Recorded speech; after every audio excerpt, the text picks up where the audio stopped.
것을 다 주님께 드리는 하나님 우리의 마음이 있기를 원합니다. 예배를 통하여서 내가 지금 가지고 있는 것, 누리고 있는 것들, 시간조차도 나의 것이 아니라 다 하나님의 것임을 깨닫게 하여 주셔서 주님께 전부를 드릴 수 있는 하나님, 우리의 마음이 예배를 통해 다시 회복되게 하여 주시옵소서. 생색냄이 아니라 주님, 나를 살려주신 주님께 하나님 이것이라도, 이 시간이라도, 이 몸이라도 주님 사용하여 주시기 원합니다 라는 간절함으로 주님 앞에 나아가게 하여 주시옵소서. 말씀을 통하여서 깨닫는 지혜와 또 돌아설 수 있는 은혜를 우리 안에 부어주시기를 간절히 원하며 우리와 함께 하시는 예수님의 이름으로 기도합니다. 아멘. 네, 오늘 우리 기사 하나님의 말씀 마가복음 12장입니다.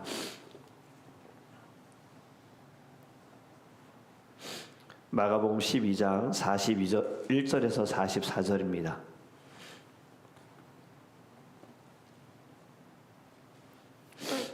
신약성경 77페이지입니다. 마가복음 12장 41절에서 44절 말씀입니다. 우리 함께 읽겠습니다. 예수께서 헌금함을 대하여 앉으사 무리가 어떻게 헌금함에 돈 넣는가를 보실새 여러 부자는 많이 넣는데 한 가난한 과부는 와서 2렙돈 곧 한 고드란트를 넣는지라. 예수께서 제자들을 불러다가 이르시되 내가 진실로 너희에게 이르노니 이 가난한 과부는 헌금함에 넣는 모든 사람보다 많이 넣었도다. 그들은 다 그 풍족한 중에서 넣었거니와 이 과부는 그 가난한 중에서 자기의 모든 소유 곧 생활비 전부를 넣었느니라 하시니라. 아멘. 네, 오늘의 예배가 마지막을 잘 준비하는 예배가 되기를 간절히 원합니다. 우리는 보통 이렇게 생각합니다. 얼마를 드렸는가, 얼마나 했는가. 우리는 양을 중요하게 생각하고 액수 또는 질을 또 중요하게 여깁니다. 하지만 오늘 본문은요, 우리의 질문을 바꿉니다. 하나님은 무엇을 보시는가입니다. 오늘 우리가 읽은 본문은요, 헌금에 대한 이야기가 아닙니다. 하나님 앞에서의 삶 전체에 대한 이야기를 우리에게 보여주시는 겁니다. 지금 말씀을 보니까 성전에는 헌금함이 있었습니다. 성전에 예배하러 오고 기도하러 오는 사람들은요, 헌금을 하나님께 드린 거예요. 그리고 헌금한 맞은편에 지금 예수님이 앉아 계셨어요. 사람들이 헌금하시는 것을 예수님이 지켜보고 계셨습니다. 얼마나 넣는가를 보시려는 것이 아니라 어떻게 헌금함에 돈 넣는가를 보실세라고 말씀하는 것처럼 어떻게 넣는가를 보셨다라는 거죠. 여러분, 요즘은 어디에 가도 카메라가 있죠. 하나님께서는요, 행동만 보시는 분이 아니라 마음까지도 보시는 분인 줄 믿습니다. 그것이 사무엘상 16장 7절의 말씀이죠. 사람은 외모를 보거니와 하나님은 중심을 보시느니라. 아멘. 하나님은 행위보다 방식과 중심을 보신다라는 거예요. 지금 예수님께서 행하시는 것도 보면 대하여 앉으사라는 말은 의도적으로 앉아 계셨다라는 거고, 보실세라는 말은 지속적으로 주목하여서 보셨다라는 것을 이야기합니다. 여러분, 우리의 예배도 하나님께서 계속해서 우리를 지켜보고 계시는 줄 믿습니다. 그렇게 우리는 예배할 때 나는 지금 누구 앞에 서 있는가를 늘 생각해야 하는 거예요. 나는 지금 하나님 앞에서 예배하는가, 아니면 사람 앞에 서 있는가? 사람을 의식하는 예배인가, 아니면 하나님을 의식하는 예배인가를 생각하면서 우리는 늘 주님 앞에 겸손함으로 나아가기를 주님으로 축복합니다. 지금 말씀을 보니 부자들은 많이 넣었다. 여러분, 많이 넣은 것이 뭐 문제가 되겠습니까? 많이 드리는 거 뭐 좋은 거죠. 하지만 중요한 것은 앞에서 말씀드린 것처럼 어떻게 드렸느냐가 중요하다는 거죠. 행위 자체보다 동기가 중요한 겁니다. 또 중심이 중요합니다. 어떤 사람은 남는 것에 드리고 어떤 사람은 자신을 드렸다. 겉은 같아 보일지 몰라도요, 본질은 완전히 다릅니다. 저와 여러분은 하나님께 무엇을 드리고 있습니까? 어떻게 드리고 있습니까? 남는 것을 드립니까? 아니면 모든 것을 다 하나님께 맡기고 있습니까? 우리가 하나님께서 말씀하신 11조, 아브라함 때부터 시작되어진 이 11조, 말라기에서도 시험하여 보라라고 하신 유일한 말씀, 하나님을 시험하라는 그 말씀도 11조에 대한 것인데, 11조도 남은 것을 드리는가, 아니면 11조 먼저 떼고 그리고 나머지를 가지고 내가 살아가고 있는가, 여러분 여기에도 어떻게 드리느냐가 보여지는 거예요. 하나님은 양이 중요하지 않습니다. 중심이 중요하다 말씀드렸죠. 남은 것을 드리는 신앙, 여러분 이것은 하나님이 기뻐하시지 않습니다. 우리는 먼저 주님께 드리는 저와 여러분이 되기를 간절히 원합니다. 지금 여기 한 가난한 과부입니다. 그냥 과부가 아니라 가난한 과부. 과부는요, 이 당시에는 도움이 필요한 사람이었고 또 국률이 여겨야 되는 사람인데 좀 소외된 사람들이기도 합니다. 그런데 지금 가난한 과부가 두 렙돈 곧 한 고드란트를 넣는지라 과부가 드린 돈은 아주 작은 돈인 거예요. 성경학자들은 말하기를 이 여인이 드린 돈의 액수로 보면 드리나 마나한 돈이다. 액수만 생각하면 그만큼 전혀 가치가 없는 수준이다. 아이들이 드리는 헌금을 보면 아이들이 뭐 돈을 벌어서 드리는 게 아니니까요. 대개 이제 부모님께 받아서 드리죠. 적게는 일부를 드리고 많게는 10부를 드리고 이렇게 하나님께 드리는 그 돈 액수로 보면은 이렇게 적은 돈이다라고 지금 예수님 말씀하시는 가운데 예수님이 주목하시는 것은 금액이 아니다는 거죠. 이 여인의 믿음이다. 형식을 보시는 것이 아니라 지금 이 여인의 중심을 보신다. 여러분 고린도후서 8장 2절의 말씀 제가 새 번역으로 읽어드립니다. 새 번역 성경이 이렇게 말씀합니다. 고린도서 8장 2절에 그들은 큰 환난의 시련을 겪으면서도 기쁨이 넘치고 극심한 가난에 쪼들리면서도 넉넉한 마음으로 남에게 베풀었습니다. 지금 초대교회에 있는 성도들의 모습을 이야기하는 것입니다. 예수를 믿는 것으로 인하여 복음으로 인하여서 많은 어려움과 환난을 당함에도 불구하고 이들은 기쁨이 넘쳤고 가난한 가운데에도 다른 이들을 돌보기 위하여서 아낌없이 드렸다라는 겁니다. 여러분 이 당시에 사도행전의 말씀으로 볼 때 가난한 자들을 돕는 것이 스스로 돕는 것이 아니라 교회의 헌금을 드림을 통하여서 교회가 가난한 자들을 돕게 하였다라는 거죠. 여러분이 생각할 때 누가 더 부자 같습니까? 우리는 부자라고 생각한다면 많은 것을 가진 사람, 넓고 큰 집을 가진 사람, 남들이 부러워하는 것을 다 누리는 사람, 고민 없이 살아가는 사람을 우리는 부자라고 말합니다. 하지만 여러분, 그런데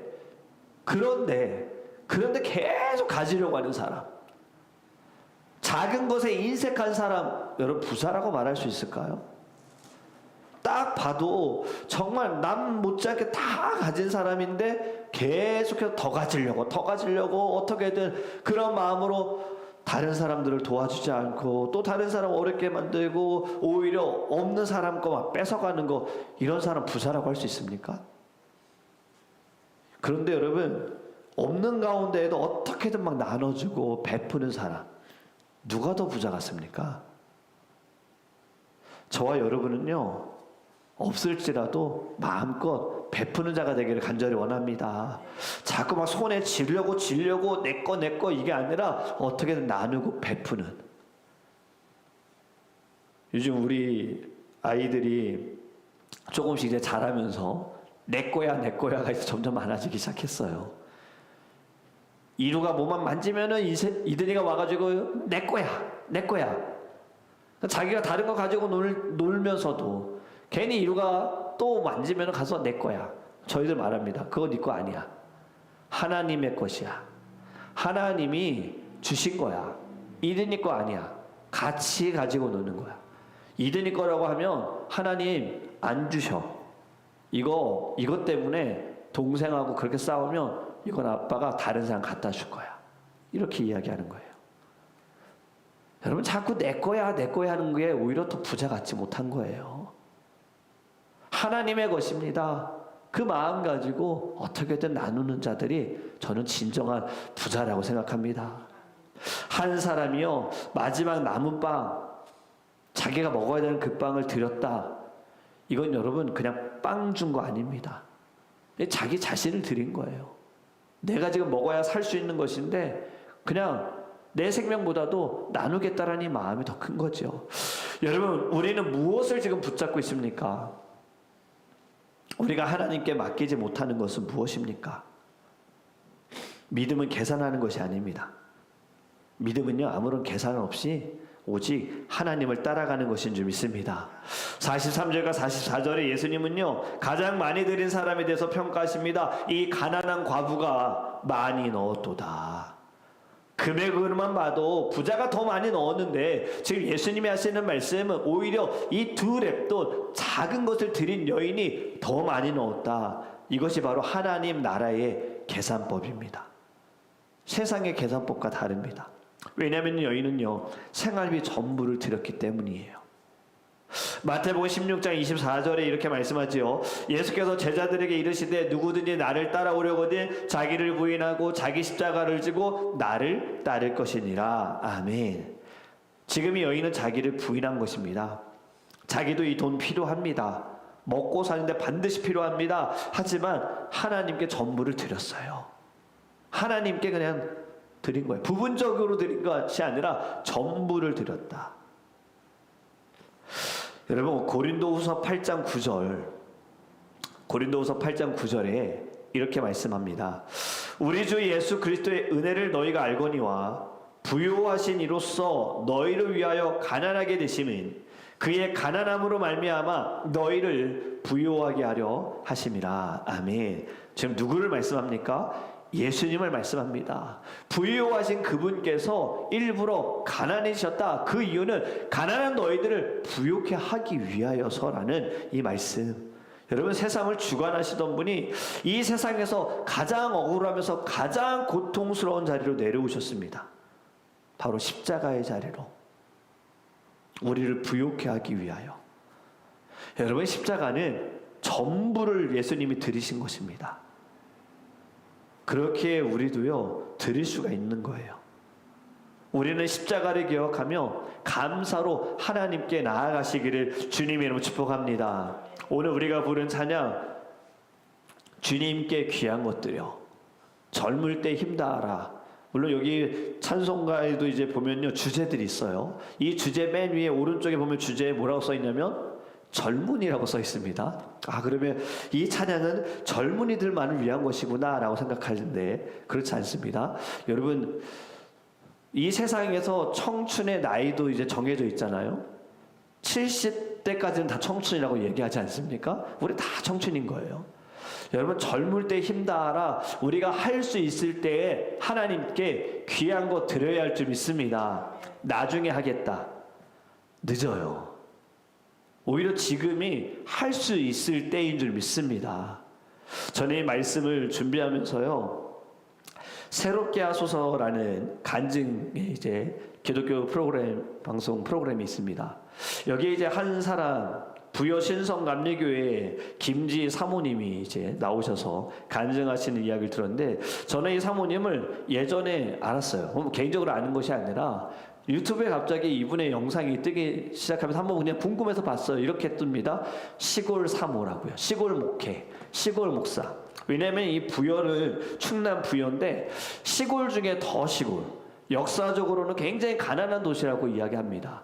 근데 이 여인 김지 사모님은요, 모태신앙이세요. 그런데 청년회 때 이분이 이제 헬스 트레이너가 되시고, 그리고 본인도 이제 그 헬스 여기 뭐 대회 나가가지고 1등 하시고, 그러면서 굉장히 성공 가도를 달리기 시작하시는 거예요. 사람들은 막 운동을 가르치다가 바디 프로필을 찍고 싶은 사람들이 요즘에 한국에 많은가 봐요. 그래서 그 사람들을 또 도우면서 운동을 가르치는데, 사진을 막상 찍으려 보니까 사진 촬영하는 사람들은 전혀 이 바디 프로필에서 정말 찍어야 되는, 보여줘야 되는 것을 못 보여줘서 이분이 또 스튜디오까지 운영하기 시작하신 거예요. 그래서 돈을 굉장히 많이 벌었답니다. 청년 때 한 24, 5대 월 1,000만 원씩 벌었대요. 그것도 뭐 하루에 5시간 정도 일하고서. 그런데 이분이 말하기를 돈을 많이 벌고 그리고 좀 나아지면서 모태신앙인데 교회를 안 나가기 시작한 거예요. 코로나도 터지고. 그래서 한 3년 동안 교회를 안 나갔는데 1년에 한 번, 딱 한 번 송구영신 예배 때만 교회 갔다는 거예요. 올해 한 해 좀 지켜달라고. 왜냐면 모태신앙이니까. 그런데 이분이 친구의 소개로 어떤 남자분을 만나서 소개팅을 하는데 이분이 이제 교회를 다니는 분이었다는 거죠. 근데 대화하는 가운데 남자분이 대뜸 이런 얘기를 했다는 겁니다. 지금 교회 나가시냐고. 신앙생활 잘 하시냐고. 그 말에 굉장히 좀 불쾌해서 나도 모태신앙이고 예전에 교회 다닐 때는 뭐 이것저것 봉사도 하고 다 했던 사람은 늘 교회에서 살던 사람인데 지금 자신의 신앙에 대해 이야기하니까 그냥 조금 불끈해가지고 막 반박을 했대요. 교회는 안 나가면서. 그리고 그 남자하고 만나진 않았죠. 이제 헤어지고 나서 마음에 뭔가 좀 불편함이 있어서 그 주부터 다시 교회를 나가기 시작했다고 합니다.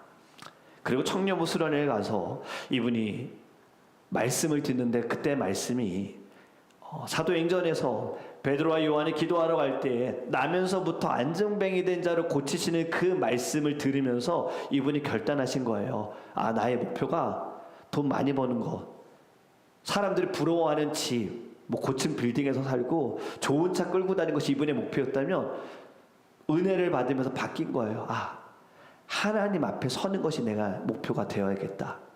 하나님 앞에 내가 나중에 섰을 때 칭찬받는 것이 목표가 되어야겠다라는 그 결단을 가지고요. 이분이 좁은 문으로 가기를 정하셨다는 겁니다. 그래서 가장 어렵고 가장 힘든 삶을 좀 살아보자. 이전에 내가 정말 원하는 거 다 누렸으니까 이것이 정말 주님을 위한 것이라면 그 길을 가겠다라는 결단을 하고 있는 가운데 또 다음 어떤 수련회 모임 부흥회에서 자꾸 목사님들이 어느 젊은 전도사님을 소개하는 거예요. 바로 그분이 충남 부여 아까 말씀드린 교회 신성감리교회에서 사역하는 전도사님이셨어요. 결혼 안 한 전도사님이 이제 소개가 된 거예요. 근데 이분이 사역하시는 가운 그 교회가 성도가 제가 전에도 한번 말씀드렸어요. 성도가 1명이었는데 1년이 지나고 성도가 23명으로 늘어난 교회. 권사님 1명에서 23명이 늘어난 교회. 그래서 한 전도사님으로 해서 교회가 부흥되어졌다라고 이분이 이제 소개가 되어졌는데 전도사님의 삶을 사진으로 보여준 거예요. 그 자리에 모이는 사람들에게. 이제 가건물에서 전도사님이 지내시는데 막 곰팡이가 쓰여 막 여기저기 있고 괜히 거기서 자면 병들 것 같고 화장실 변기에 죽은 쥐가 있고 막 이런 곳에서 사는 것을 보면서 그 여자분이 무슨 마음을 먹었냐면 저 남자다예요. 그 남자분을 본 적도 없고 어떤 사람인지도 알지도 못하면서 저 남자다라는 마음을 갖고 이것이 하나님이 주신 마음인가를 두고 말씀을 묵상하고 기도하는 가운데 이 자매님이 다니는 교회에 이 전도사님이 말씀을 전하러 오신 거예요. 아, 하나님이 또 이렇게 길을 여시는구나. 그렇게 두 분이 만나셔서 결국엔 결혼을 하셨습니다. 여러분, 제가 이 말씀을 드린 이유는 무엇이냐면요. 지금 두 분이 이제 부여에서 정말 열심으로 사역하시는데 원래 이 여인분은 이제 트레이너 하시면서 유튜브 또 이제 인스타그램을 하시면서 정말 많은 그 팔로워들이 있습니다.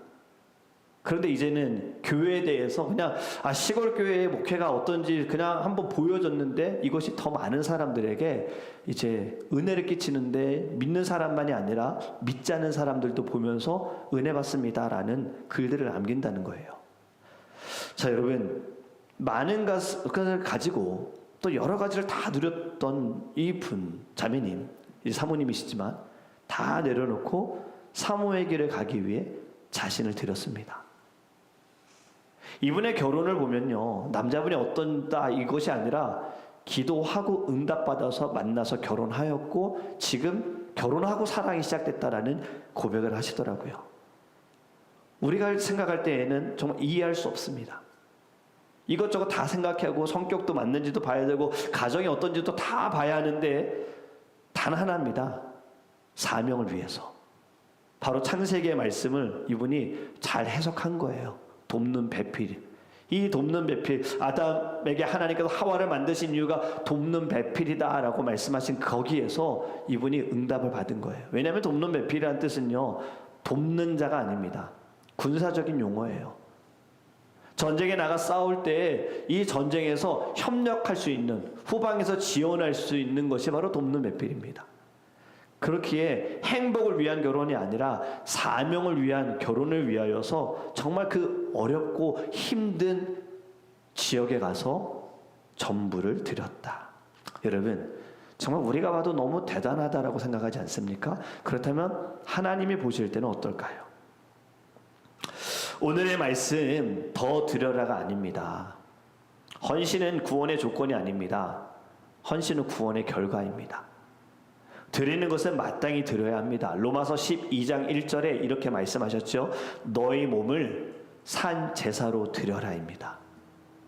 우리의 몸을 하나님께 드려야 합니다. 이것이 우리가 드릴 제물인 거예요. 우리 스스로가 이제 제물이 되어야 하는 거예요. 내가 이미 하나님께 받은 은혜로 말미암아 하나님께 드리는 삶을 살아야 할 줄 믿습니다. 오늘 본문은 우리에게 묻는 것이 이겁니다. 너는 무엇을 드렸느냐가 아닙니다.